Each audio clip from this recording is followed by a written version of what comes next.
Assalamualaikum warahmatullahi wabarakatuh. Selamat siang Pak Carlos. Kami dari kelompok 4 akan melakukan presentasi ulang terkait Community Oriented Approach. Next. Pertama-tama akan dimulai dari definisi, yaitu ada 4 definisi yang kami kemukakan. Yang pertama dari Haryadi et al. Di tahun 2024 dalam sebuah jurnal yang menyatakan bahwa pariwisata berbasis komunitas merupakan pendekatan pariwisata yang mendapatkan masyarakat lokal sebagai pemangku kepentingan, baik dalam perencanaan, pengelolaan, hingga pengembangan pariwisata tersebut. Yang kedua dari Stephen Page di tahun 2009, pariwisata berbasis komunitas merupakan pendekatan pengembangan pariwisata yang menekankan secara maksimal masyarakat untuk terlibat dalam perencanaan dan juga pengembangan pariwisata. Kemudian ada dari House Research Center tahun 2002, pariwisata berbasis komunitas merupakan suatu pendekatan pembangunan pariwisata yang menekankan pada masyarakat lokal dalam bentuk memberikan kesempatan dalam manajemen dan pembangunan masyarakat pariwisata yang berujung pada pemberdayaan politis melalui kehidupan yang demokratis, termasuk dalam pembagian keuntungan dari kegiatan pariwisata yang lebih adil bagi masyarakat lokal. Kemudian juga ada dari Nurdin tahun 2016, pariwisata berbasis komunitas merupakan suatu pendekatan pembangunan pariwisata dengan perencanaan yang partisipatif.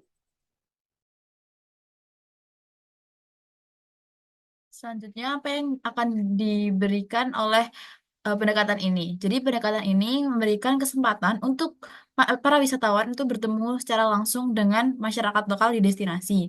Selain itu, dari interaksi dengan masyarakat tersebut menyebabkan kecilnya gap di antara host dan guest.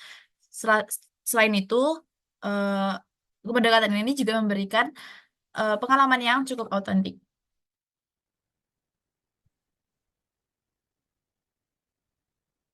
Contoh implementasinya yaitu di Kampung Adat Wairebo yang terletak di Flores, Nusa Tenggara Timur, tepatnya di Desa Satarlenda, Kecamatan Satar Mese Barat, yang berbatasan langsung dengan Taman Nasional Komodo dan berada di ketinggian 1100 mdpl. Kampung Adat Wairebo ini menawarkan keindahan alam, keunikan arsitektur rumah adat yaitu Maruniang dan juga adat budaya masyarakat. Terus masyarakat menyediakan atraksi wisata berbasis budaya dan menjadi pemandu lokal serta penyedia akomodasi. Di sini masyarakat di sini wisatawan dapat berinteraksi dengan masyarakat lokal dan hidup bersama dengan masyarakat lokal selama 1 sampai 2 hari serta mempelajari adat istiadat yang ada di masyarakat seperti upacara penti, tarian caci, dan juga eh, berkebun kopi. Selain itu, masyarakat juga menjadi pemandu lokal bagi wisatawan yang berkunjung.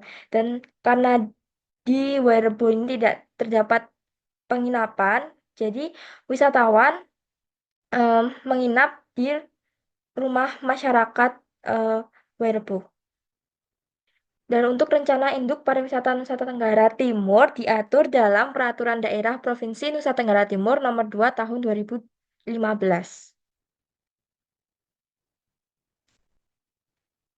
Dan kelembagaan di Kampung Adat Wairebo ini bernama Lembaga Pelestari Budaya Wairebo atau disingkat dengan LPBW. Dan ketua LPBW saat ini adalah Mikhail Tonso Espar. Dan berikut data kunjungan Kampung Adat Wairebo.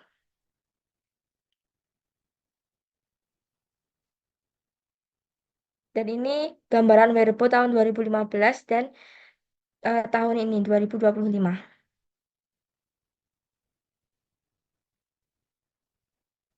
Baik, jika melihat dari perbandingan yang ada, sebenarnya Wairebo ini tidak mengalami perbandingan yang signifikan, baik dari 2015 sampai 2025 atau sekitar kurun waktu 10 tahun. Tapi yang dari sumber-sumber yang diketahui itu bahwa ada rekonstruksi dari Maruniang sendiri. Maruniang sendiri merupakan rumah adat Wairebo yang tingginya 1117 mdpl, dan dari dulu hingga sekarang itu jumlahnya tetap 7 karena ya memang itu kayak budaya mereka gitu.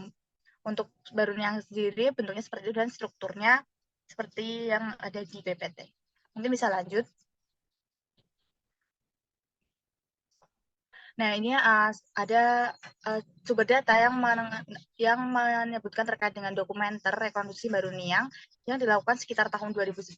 Jadi mereka melakukan rekonstruksi Baruniang yang dilakukan oleh warga setempat. Jadi memang rekonstruksi Baruniang ini 100% melibatkan warga setempat dan sumbernya itu dari dokumenter Universitas Ciputra. Bisa lanjut. Kemudian ada peran masyarakat di Kampung Adat Wairebo sendiri. Yang pertama, masyarakat berpartisipasi dalam membahas keputusan untuk pengambilan pengembangan Wairebo yang difasilitasi oleh Lembaga Pelestari Budaya Wairebo. Seperti yang dipaparkan dalam Instagram, itu mereka baru saja melakukan rapat akhir tahun di tahun kemarin, yaitu membahas tentang kondisi keuangan dan juga bagaimana pengembangan Wairebo selama 1 tahun di 2024. Kemudian masyarakat berpartisipasi dalam mempertanggungjawabkan rencana pengelolaan pariwisata, berpartisipasi dalam perolehan manfaat seperti menjual souvenir juga kain tenun buatan mereka.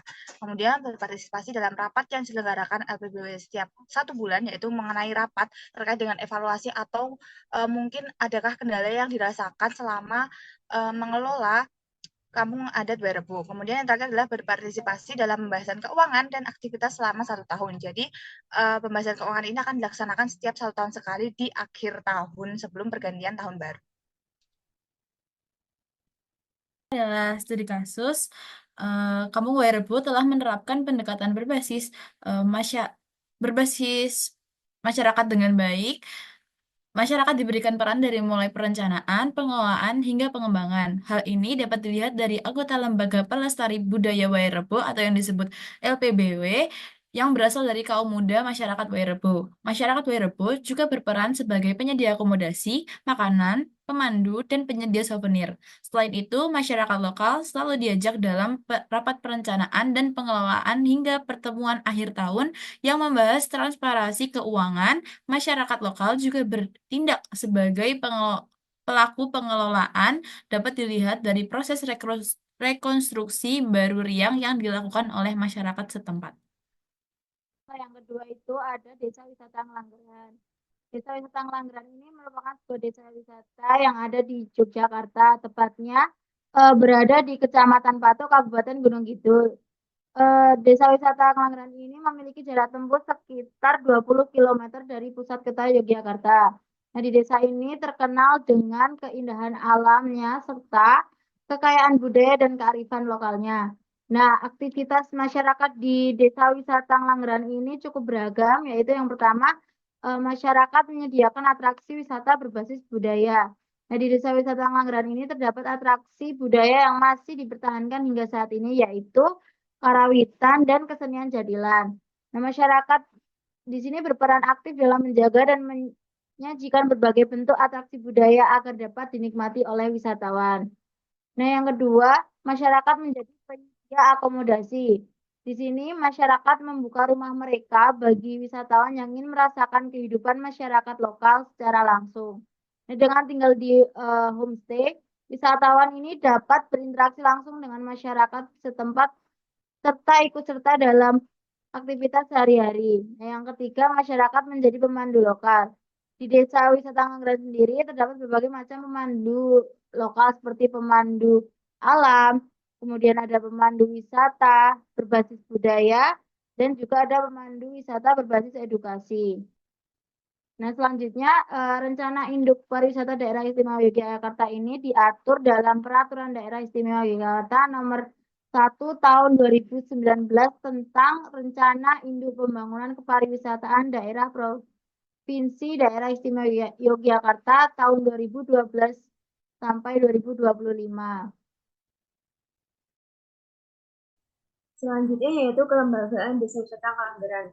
Untuk melakukan pengelolaan kawasan wisata, Dinas Budaya dan Pariwisata Gunung Kidul melakukan kerjasama dengan IPPKK, kelompok tani, pemerintah daerah, dan Karang Taruna untuk membentuk sebuah lembaga yaitu BPDW atau Badan Pengelola Daerah Wisata. Badan Pengelola Daerah Wisata dikelola oleh Pamulya Pembudi Karang Taruna selaku pengelola kawasan ekowisata Gunung Api Ngelanggeran. Anggota BPDW mendapatkan pelatihan dari Dinas Budaya dan Pariwisata Gunung Kidul serta Dinas Pariwisata DIY. Selanjutnya yaitu data kunjungan Desa Wisata Ngelanggeran dapat dilihat di tabel di sini. Oke, bisa lanjut. Peran masyarakat Desa Wisata Ngelanggeran yang pertama yaitu masyarakat berpartisipasi aktif dalam perencanaan, pengelolaan, dan promosi di Desa Wisata Ngelanggeran. Yang kedua yaitu masyarakat berpartisipasi dalam kelompok sadar wisata atau Pokdarwis untuk menyampaikan ide dan aspirasi terkait pengembangan Desa Wisata Ngelanggeran. Studi kasus, Desa Wisata Ngelanggeran sudah menerapkan pembangunan pariwisata dengan pendekatan berbasis komunitas dengan baik dapat dilihat dari masyarakat yang berperan aktif dari mulai perencanaan, pengelolaan, hingga pengembangan potensi pariwisata. Berbagai macam lapisan masyarakat, mulai dari ibu PKK, kelompok tani, pemerintah setempat, dan Karang Taruna bersatu melakukan kerjasama melalui lembaga BPDW. Selain itu, masyarakat juga berperan dalam pengelolaan desa wisata dengan menjadi pemandu wisata dan penyedia homestay.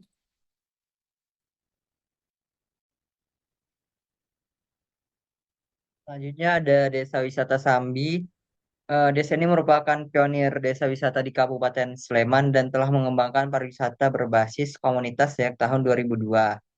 Kemudian desa ini terletak di wilayah Prambanan, Sleman yang memiliki lanskap perbukitan dengan jarak 17 km dari kota Jogja. Kemudian adapun aktivitasnya seperti masyarakat terlibat aktif dalam pengelolaan wisata mulai dari penyediaan homestay, kuliner lokal hingga atraksi budaya. Contohnya seperti wisata edukatif. Kemudian ada masyarakat lokal sebagai guide sekaligus pemeran utama dalam desa wisata Sambi.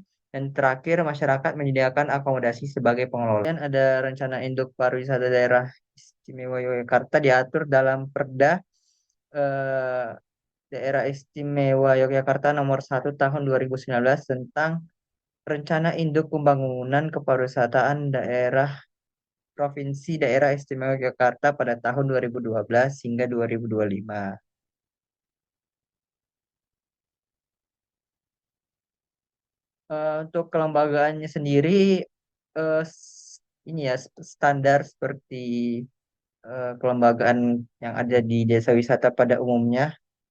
Ada struktur organisasinya umumnya Pokdarwis seperti ketua, sekretaris, bendahara, kemudian ada seksi-seksi. Kemudian di sebelahnya itu ada data kunjungan desa wisata Sambi mulai tahun 2002 hingga 2011.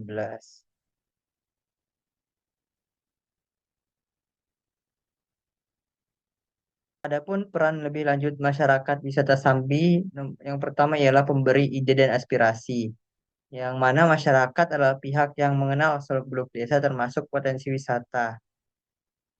Kemudian berdasarkan pengalaman sehari-hari dan pemahaman mendalam tentang lingkungan serta budaya lokal, mereka adalah pemberi ide dan aspirasi utama desa tersebut. Kemudian partisipan dalam perencanaan melalui forum musyawarah desa atau pertemuan khusus terkait pariwisata, masyarakat dapat aktif berpartisipasi dalam merumuskan rencana pengembangan destinasi. Kemudian selanjutnya ialah pelaksana kebijakan. Masyarakat, terutama melalui Pokdarwis dan melalui usaha lokal, adalah pihak yang secara langsung menerapkan kebijakan destinasi dalam aktivitas sehari-hari. Selanjutnya, studi kasus. Desa Wisata Sambi sudah menerapkan pembangunan pariwisata berbasis komunitas dengan baik. Hal ini ditujukan dengan masyarakatnya yang berperan aktif langsung dalam pengembangan desa wisata sebagai pemberi ide inovatif berdasarkan pengalaman dan aspirasi dari pengalaman untuk menggali potensi dan menyelesaikan masalah, menjadi peserta dalam penyusunan rencana pengembangan, serta menerapkan kebijakan dalam aktivitas sehari-hari untuk implementasi yang baik. Selanjutnya ada kesimpulan. Community Oriented Approach merupakan pendekatan pembangunan pariwisata yang menekankan pada keterlibatan masyarakat lokal secara aktif untuk pembangunan pariwisata, sehingga pendekatan ini juga memberikan kesempatan kepada wisatawan untuk berinteraksi secara langsung dengan masyarakat lokal. Pendekatan ini banyak digunakan di desa wisata dan kampung wisata di Indonesia. Contohnya di desa wisata Wairebo, desa wisata Ngelanggeran, dan desa wisata Sambi, di mana masyarakat sangat berperan dalam kegiatan pariwisata di wilayah tersebut.